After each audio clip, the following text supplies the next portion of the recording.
அம்மா குளிச்சு தாட்சாயினி தாட்சாயினி மகேஸ்வரி அடுத்து தூங்கிட்டு இருக்கீங்க. ஆமாங்க. உமா உமா ரத்னவேல் கிட்ட இருக்கு. உமா ரத்னவேல் கூட தான் இருக்குது. நாகாத்தா நாகராஜ கூட படுத்து இருக்குது. அது என்னடா உட்கார்ந்து அந்த அம்மா நாகராஜ கூட தான் இருப்பாங்க. பார்வதி பார்வதி பார்வதி ஏதாவது ஒரு பார்வதி கண்ணே பார்வதி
மல்லிகை முல்லிகை மறிக்கொழுது என்று சொல்லக்கூடிய அனைத்து விதமான மலர் பறித்து வந்து தங்களுடைய தேவையாகப்பட்ட மாமகேஸ்வரி பாதத்தை படுகிறேன்.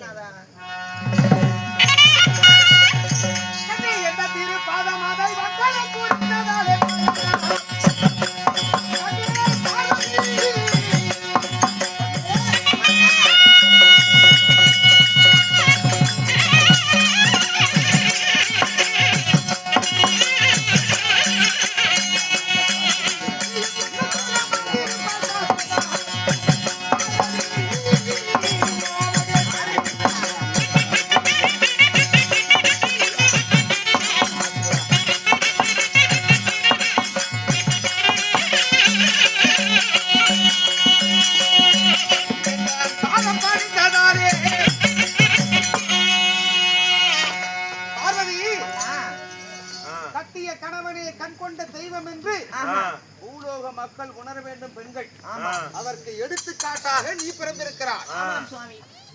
இதோ என்னுடைய பொற்பாதங்களை பணிந்தபடியால் பரந்த பூவுலகிலே எல்லா வளங்களும் பெற்று சீரும் சிறப்போடு நீ நலமோடு வாழ்க வாழ்க.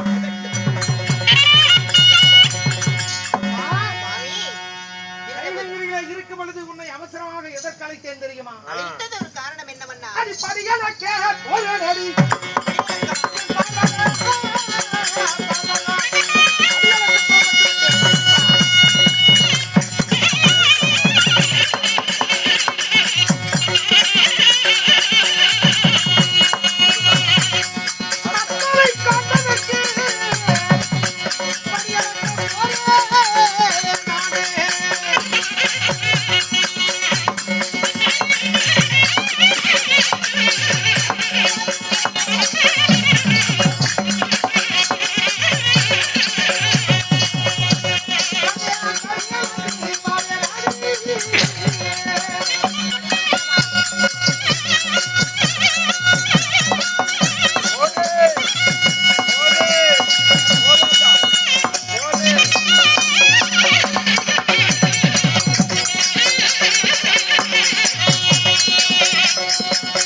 ஈஸ்வரி தாட்சாயினி, சுவாமி என்னுடைய வேலை என்னது? உலகத்தில் மக்களுக்கு அத்தனை உயிர்களுக்கும் எறும்பு முதல் யானை வரை, சரி ஊரும் வகை, சாவும் வகை, நடக்கும் வகை, பறக்கும் வகை, ஓடும் வகை, குதிக்கும் வகை, நீந்தும் வகை, எண்ணற்ற உயிர்களுக்கு படியளக்கும் பெரும் பொறுப்பல்லவா எனக்கு. இதோ விடிய காலம் வரப்போகிறது. அங்கங்கு சென்று சரி மக்களுடைய பசியை தீர்த்து வருகிறேன், படியளந்து வருகிறேன். வரட்டுமா? ஏங்க போய் வா மன்னவா என்று பொன்னான வாய் திறந்து ஒரு வார்த்தை சொல், புறப்படுகிறேன். அங்கே யார் செல்வது? கங்காவா? அவங்களேதான் மன்னா. இருந்தாலும் நீங்க எப்ப பாரு காலையில் எழுந்த உடனே நான் படியளக்க போக வேண்டும் படியளப்பதற்காக நின்று கொண்டிருக்கிறான். அமருங்கள் தாயே, நான் வருகிறேன், படி அழகிறேன். ஏங்க ஏங்க இருங்க வாங்க. இங்க என்ன பார்வதா உன்னிடத்தில் ஊரே ஏங்க போயிட்டு வாங்கன்னு ஒரு வார்த்தை சொன்ன தீர்ந்து போச்சு. சீக்கிரமாக போய் வருகிறேன். இருங்க, என்னங்க அவசரம்? மக்கள் பார், அங்கே பார், இந்த குளிரும் கொட்டும் பனியிலும் துவண்டு விழுதுகிறான். சாமி பசியை ஆற்றி விடலாம், இருந்தாலும் நீங்க எப்ப பாரு எந்திரத்திற உடனே நான் படியளக்க போறேன்னு நீங்க பாட்டுல போயிருங்க. நமது கைலாயத்திலே நான் மட்டும்தான் தனிமையா இருக்கிறேன். இருந்தாலும் நான் உங்ககிட்ட ரொம்ப நாளா சில கேள்விகளை கேட்க வேண்டும். நாட்களாக என்னிடம் சந்தேகமா? ஆமா.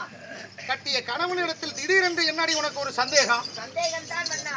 அந்த சந்தேகத்தை தீர்த்து வைத்து விட்டு செல்லுங்கள். பார்வதி விளையாட்டுக்காரினி. ஏங்க படியெல்லாம் அளந்து விட்டு ஆறா அமர்ந்து நமது கைலிங்கிரியில் அமர்ந்து இரவு பேசிக் கொள்ளலாம். இப்பொழுது நான் வருகிறேன். வாங்க. எப்ப பாரு அதே தானா? நான் ஒரு பொண்டாட்டின்னு எதுக்கு இருக்கேன்? என்னுடைய ஆசைகளை நிறைவேற்ற மாட்டீர்களா? என்னுடைய சந்தேகத்தை தீர்க்க மாட்டீர்களா? பெண்கள் என்றால் சந்தேக குணத்தோடு பிறந்தவர்கள். ஆமா. சந்தேகம் என்பது சரக்கு. அது சகல பெண்களோடு இருக்கிறதற்கு எடுத்துக்காட்டாக நீ பிறந்தவள். ஆமா சரி. சந்தேகங்கிறிய. ஆமா. என்னதான் உன்னுடைய சந்தேகம்? அப்படியா? கேள்வார்க்கம். சுவாமி உலகத்தில் முதல் தெய்வம்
பார்வதி உனக்கு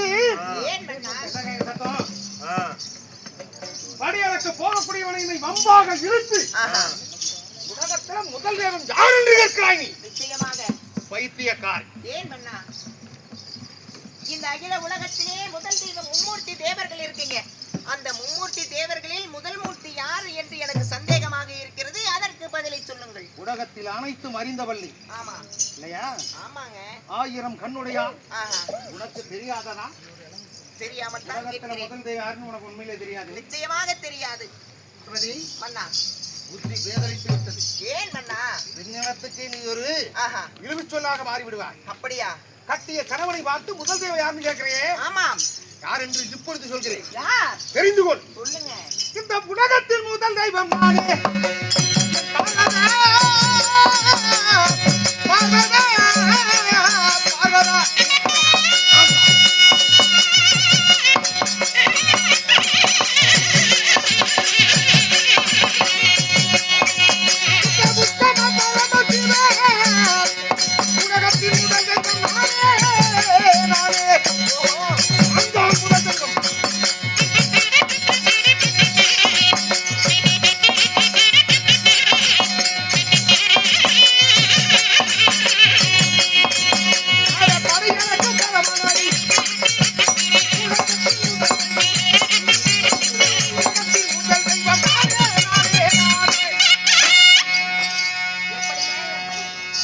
நானும் அறிந்த விஷயம். எப்படி?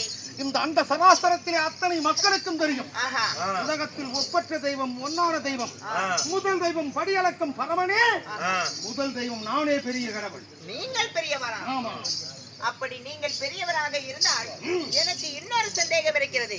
அந்த சந்தேகத்திற்கு பதிலை சொல்லிவிட்டீர்கள் என்றால் நீங்கள் தான் முதல் தெய்வம் என்று நான் ஒப்புக்கொள்வேன். வேலையே கிடையாது.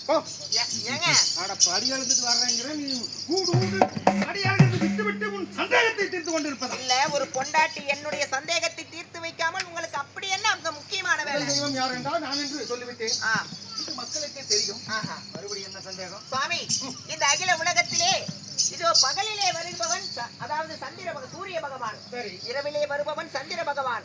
அந்த சந்திரனும் சூரியனும் யார்? அதற்கு பதிலை சொல்லுங்கள். என்ன விளையாடுகிறாயா பார்வதி? விளையாட்டு இல்லை. இவனிடத்தில் உனக்கு விளையாட்டா? தேவாதி தேவர்கள் சுருடி 33 கோடி தேவர்கள் 48,000 ரிஷிமார்கள் எண்ணர் கண்குருடர் சித்தகாந்தர் கபோதரர் அஷ்டதிக்கு பாலர்கள் அனைவருக்கும் தெரியும். ஆமா. அந்த சந்திரன் யார், சூரியன் யார் என்பது. ஆமா. அந்த சந்திர சூரியன்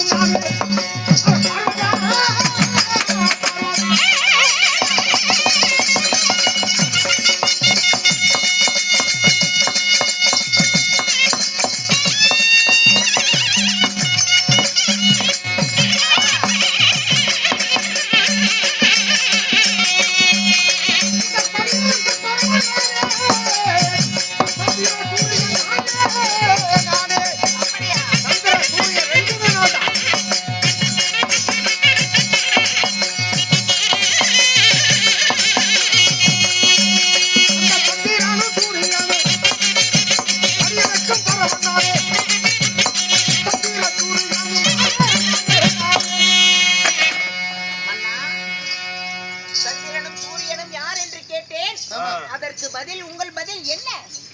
கிழக்கே உதிக்கின்ற ஆமாம் அந்த சூரியனும் நானே. நீங்களா? மேற்கே ஆஹா.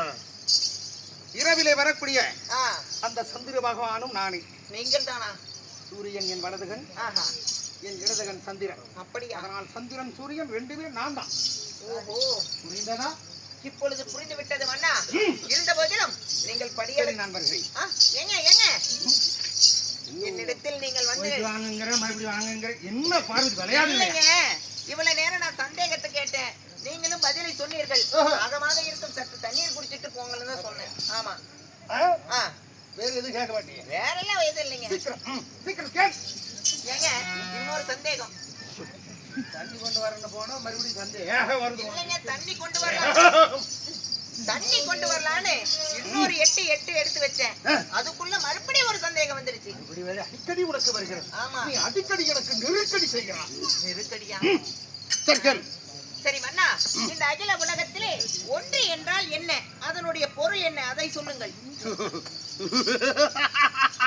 பார்வதி, ஏங்க என்னடி மீண்டும் மீண்டும் என்னை பைத்தியக்காரனாக்குகிறாய்? ஏன் மன்னா? இந்த உலகத்தில் ஒன்று என்றால் என்ன, என்ன அதன் பொருள் என்ன என்ற ஆமா. எண்ணிக்கைகள் ஆஹா. ஒரு 10 வச்சுக்கலாம். ஆமா. அந்த எண்ணிக்கையில் 10ல முதல் வருவது ஒன்று. ஆமா. அந்த ஒன்றுக்கு விளக்கம் என்ன? ஆமாங்க. அதுதானே ஒன்று என்றால் இந்த உலகம் ஒன்று, இந்த அகில அந்த முழுவதும் ஒன்றினுள் அடக்கம். ஆஹா. யா, ஆமா. மானைமுகம் எனும் நம் மகனே அதுக்கு உதாரணம். ஆமாங்க. உலகத்துல சரி. இந்த உலகம் ஒன்று. ஆஹா. வேற இரண்டு என்றால் என்ன? இரண்டு. ஆணும் பெண்ணும் என்கலாம், ஆ. நல்லது கெட்டது என்கலாம், சரி. இரவும் பகலும் என்றலாம். ஆஹா. இப்படி எத்தனையோ அதற்கு உதாரணம் இருக்கிறது. அப்படியா? மூன்று என்றால் என்ன மன்னவா? மும்மூர்த்திகள் நாங்கள் 3 பேர். ஆஹா. சிவன், விஷ்ணு, பிரம்மா. ஓஹோ. நாங்க மும்மூர்த்திகள் 3. அப்படியா? நான்கு என்றால் வேதங்கள் 4. ஆ. ருக்கு வேதம், யசுர் வேதம், அதர்ம வேதம், சாம வேதம். ஓஹோ. இந்த 4 கொண்டதுதான் 4 வேதம். அப்படியா? ஐந்துகள் என்றால் 5. பஞ்சபூதங்கள் 5. ஆஹா. 6 என்றால் 6 என்றால் நம் இளைய மகன் முருகனுக்கு தலைகள் 6. அப்படியா? 6 வடை வீடு கொண்ட திருக்குமரன். ஆஹா. அதற்கு 6 என்று பொருள். 7 என்றால் என்ன மன்னவா? கோயிலிலே இருக்கக்கூடிய 7 கன்னி சர்ப்ப கன்னிகள் இருக்கிறார்கள், 7 கன்னிமார்கள். ஆமா. அதுதான் 7. அப்படியா? 8 என்றால் திக்குகள் 8. ஆஹா. இன்னைக்கு கிழக்கு, வடக்கு, மேற்கு, தெற்கு 4 திசை இருக்குதா? நிச்சயம். அதுல திசை வடமேற்கு, திசைகள். அப்படி சொல்லப்பட்ட திக்குகள். வடமேற்கு, தென்மேற்கு, ஆமா. தென்கிழக்கு. ஆஹா. இப்படி திக்குகள் 8. திக்குகள் 8. ஓஹோ. 9 என்றால் என்ன மன்னவா? உன்னையும் என்னையும் இங்கே அமர்ந்திருக்கும் அத்தனை பேர்களையும் பிடித்து ஆட்டி வருகிறது ஆஹா. சனி ராகு கேது ஆ. செவ்வாய் புதன் என்று சொல்லக்கூடிய ஆஹா. 9 நவகிரகம். ஓஹோ. 10 என்றால் என்ன? 10 ஆம். என் அருமை பக்தன் ஆஹா. யாரே? யார்? இலங்கை ஆண்டு வரக்கூடிய 10 தலை கொண்ட ராவணேஸ்வரன். ஓஹோ. என் அருமை பக்தனுக்கு தலைகள் 10. அப்படியா? மாயவன் கண்ணன் ஆஹா. அந்த பெருமாளுக்கு 10 அவதான். அப்படியா? சரி மன்னா, இப்பொழுது புரிந்து கொண்டேன். நான் கேட்ட அனைத்து கேள்விகளுக்கும் சரியான பதில் நீங்கள் தான் சொன்னீர்கள். ஆமா. நீங்கள் தான் இந்த அகிலத்தின் முதல் கடவுள் என்று ஒப்புக்கொள்கிறேன் பார்வதி, மன்னா. நமக்குள் இப்படி அடிக்கடி ஆஹா. சிவன் பேருதா சக்தி பேருதான்னு ஒரு வாக்குவாதம் வரும் ஆ. இல்லையா? நாம் மக்களுக்கு இதையெல்லாம் ஒவ்வொன்றாக எடுத்து சொல்ல ஆஹா. இப்படி ஒரு திருவிளையாடல் நடத்துவோம். ஆமா ஆனால் பார்வதி, மன்னவா. இன்று ஆஹா. பூலோகத்தில் ஒரு அரசன் ஆஹா. ஆ, யார்? பல்லவ நாட்டை ஆண்டு வரக்கூடிய ஓஹோ. சிறு தொண்டன் என்று ஆ. ஒரு பக்தன் சரி. அந்த நாட்டில் வரவருக்கு ஆஹா. அன்னதானத்தை ஆ. தினமும் 1000 பேருக்கு அன்னதானம் கொடுக்கிறானாம். அப்படியா? உண்மையிலே ஆச்சரியமான விஷயம் இல்லையா? ஆமா ஆமா. இந்த உலகத்தில் எத்தனையோ தானத்திலே சிறந்ததான அன்னதானம் தான். நிச்சயமாக மன்னா. 32 தான தர்மத்திலே சிறந்தது ஆ. அன்னம் ஒருவருக்கு வயிறார ஒரு சாப்பாடு. அன்னத்தை போடுறதுதான் இல்லையா? ஆமாங்க. புண்ணியத்துல அதுதான் ஒரு புண்ணியம். ஆமா. அப்படியே உங்க தானத்தை வழங்கி வருகிறான் தர்மத்தை. சரி. யாரு? சிறு தொண்டன் என்ற ஒரு பக்தன். ஆமா. ஆஹா. அப்பேர் கொண்ட சரி. 1000 பேர்களுக்கு சரிங்க. எனவே அவனுடைய நாட்டுக்கு வருவோருக்கு இல்லை என்று சொல்லாமல் ஆ. 1000 பேருக்கு சாப்பாடு போட்டு வயிறார ஆஹா. அந்த மக்களை காப்பாற்றி வருகிறானாம். அப்படியா? அதனால் ஆஹா. இன்று நான் ஒரு சின்ன விளையாட்டு திருவிளையாடல் ஆட வேண்டுமே. அப்படியா? இந்த சிறு தொண்டன் என்று சொல்லக்கூடியவனை நாம் சற்று சோதிக்க வேண்டும். சோதனையா? அப்படியா? சோதனை இருந்தால்தான் பல வேதனைகள் வந்து வேறும். சரி. அந்த வேதனையிலே பல நன்மைகள் உண்டாகும் ஆஹா. இல்லையா? சரி மன்னா. ஊழல் ஏற்படும். அந்த ஊழலே நன்மையாக முடியும். ஆஹா. அதனால் சிறு தொண்டனை சென்று சரி. பல்லவ நாட்டுக்கு சென்று சிறு தொண்டனை சந்தித்து ஆ. ஆ, அவனை நான் சோதிக்க வேண்டும். ஆகட்டும். ஆனால் இந்த உருவத்தோடு இல்லை, அப்புறம்? ஒரு தவ முனிவனாக உருவத்தை மாற்றி ஆஹா. ஆ. பல்லவநாடு சென்று சரி. அந்த முனிவன் சரி. அவனுடைய மனைவி செங்காட்டு நங்கை ஆ. ஆஹா. இருவரையும் நான் சோதிக்க வேண்டும். ஆகட்டும். அதனால் நீ பத்திரமாக இரு. ஆ. பிறகு நான் வந்து உன்னை அடைகிறேன். ஆகட்டும். வருகிறேன். புறப்படுங்கள்.